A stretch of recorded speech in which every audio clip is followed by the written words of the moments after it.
Maddie's everything went wrong. Bad day making good choices.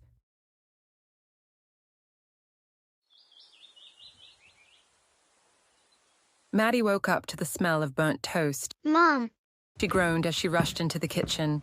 I told you I don't like burnt toast. Let me fix it, Mom said, but Maddie stomped back to her room. She was already in a bad mood. When she got dressed, she couldn't find her favorite pink socks. Her little brother Mikey had taken them to use as superhero gloves. Maddie's frustration bubbled over. Why does he always ruin everything? By the time Maddie got to school, things hadn't improved. When her teacher handed out the spelling test, Maddie realized she had studied the wrong list.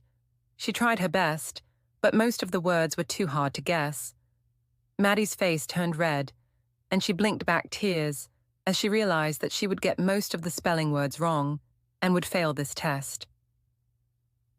In art class, Maddie was painting a picture of a rainbow when someone bumped her arm. Her paintbrush streaked black paint right through her masterpiece. Ugh! Why can't I just have a good day? Maddie cried, slamming her brush down. At lunch, Maddie opened her lunchbox and found tuna salad instead of her favorite peanut butter and jelly sandwich. Ew, she said, slamming the lid shut. I'm not eating that. She got grumpier as she was hungry the rest of the day. During recess, Maddie tripped over her shoelace and fell face first into the dirt. Everyone turned to look, and she could hear a few giggles. Maddie's cheeks burned. She wanted to yell, "It's not funny!" Right after recess, Maddie felt like everything was terrible. She went to the nurse's office and said, Please call my dad. I just want to go home. with tears streaming down her face. This is the worst day ever. I want to go home and hide under my covers. She cried out in dismay. The nurse nodded slowly with a look of concern on her face and called Maddie's dad. When Dad arrived, Maddie burst into even more tears. Everything went wrong today, Dad. I just want to hide in bed forever. Dad gave her a big hug. Maddie, I've had days like that too. You know what I've learned? What? Maddie sniffled.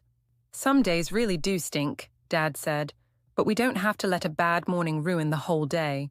We can choose to start over, even if it's 2 p.m. Maddie frowned.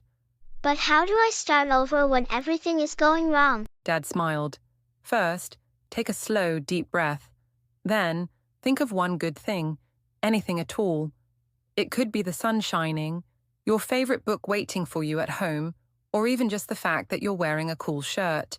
Then, tell yourself, I can handle this. I can choose to be happy right now. The next day, Maddie gave Dad's advice a try.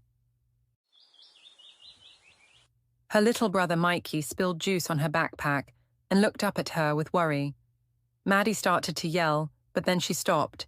She took a deep breath, remembering what her dad said. The sun is shining, she thought. I'll just wipe it off. I can handle this. I can choose to be happy right now.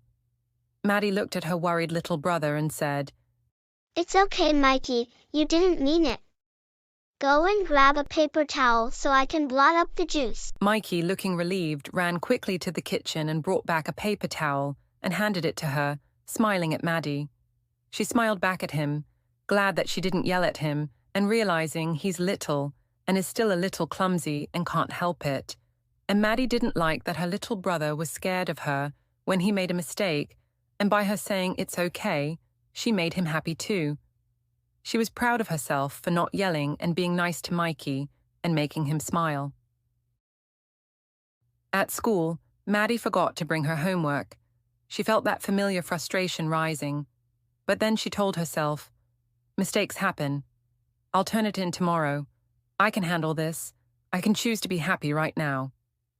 She took a deep breath, blew it out, and said to the teacher, I left my homework on the table at home and forgot to bring it today. Is it okay if I bring it tomorrow? Ms. Peach looked at her and said, It's okay, Maddie. We all forget things. You may bring it tomorrow, then smiled gently at Maddie. Maddie, relieved, smiled back and said, Thanks. At recess, someone cut in front of her in the slide line.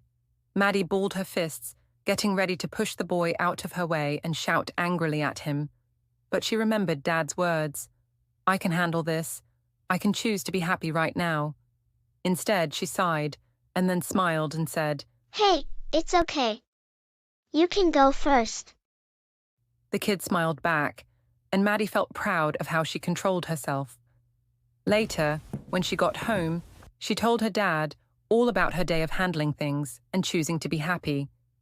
He hugged her and told her she was doing great, and he was proud of her, and to keep up the good work. Maddie still had hard moments, but she discovered she could restart her feelings and her day any time. She hummed her favorite song when she felt grumpy. She thought of 3 things she liked when she felt upset. She took a deep breath and said, "I can handle this. I can choose to be happy right now," when she felt overwhelmed. By the end of the week, Maddie told Dad, "You were right. Some days stink, but I'm learning to start over and be happy anyway." Dad gave her a high five. "That's my girl. Bad days don't stand a chance against you." From then on, Maddie knew that while she couldn't stop bad days from happening, she could always find a way to handle them and make them better by choosing to be happy. Soon, bad days weren't so terrible anymore, and many of them turned out to be happy days.